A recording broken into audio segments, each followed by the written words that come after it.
ఇంకా ప్రజలకు మీ మీద ఎంత కోపం ఉండాలి? అందుకే కదా మీకు 11 ఇచ్చింది.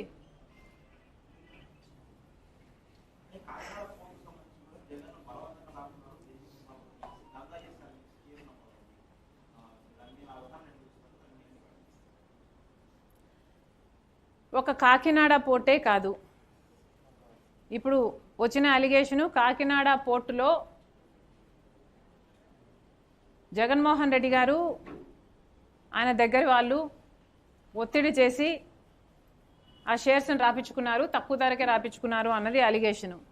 ఇదే డిట్టో అలిగేషను కృష్ణపట్నం పోర్టుకు కూడా ఉంది. గంగవరం పోర్టులో కూడా ఇదే జరిగింది. కాకపోతే అది ప్రభుత్వ వాటా, ప్రజల ఆస్తి. ఇదే జరిగింది. అన్ని పోర్ట్ల మీద ఎందుకు ఎంక్వైరీ వేయటం లేదు అని అడుగుతున్నాం చంద్రబాబు గారిని. అక్రమం జరిగింది, అవినీతి జరిగింది అని మీరు రోజు బ్యానర్ ఐటంలు పెట్టి రాస్తున్నారు కదా, మరి ఎంక్వైరీ కూడా జరగాలి కదా, శిక్ష కూడా పడాలి కదా, దోషులు ఎవరో తేలాలి కదా.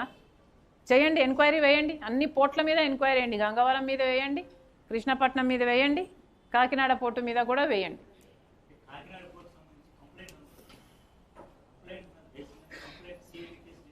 ఏ సుమోటోగా తీసుకోకూడదా వీళ్ళకి చిత్శుద్ధి ఉంటే? పయావుల కేశవ్ గారు కేసు కూడా వేశారు. ఇదే అదాని గ్రీను జగన్మోహన్ రెడ్డి గారి ప్రభుత్వం చేసుకున్న డీలు అక్రమం అని ఆ పేపర్లు కూడా తెప్పిస్తున్నాం. Probably I'll be able to show you tomorrow. మరి మీరు కేసు కూడా వేశారు కదా, మరి ఆ కేసు గురించి చంద్రబాబు గారే ఏం చేయకపోతే ఇంకా మిగతా వాళ్ళు ఏం చేస్తారు అనుకోవాలి?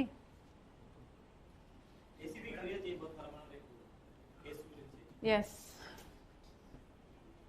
ఎవరో ఒకరు ఏదో ఒకటి చేయాలి కదా. ఒక పక్క చంద్రబాబు గారు ఏం చేయరు, ఆయనకు మేజర్ ఎమ్మెల్యేలు ఆయన దగ్గర ఉన్నారు. 11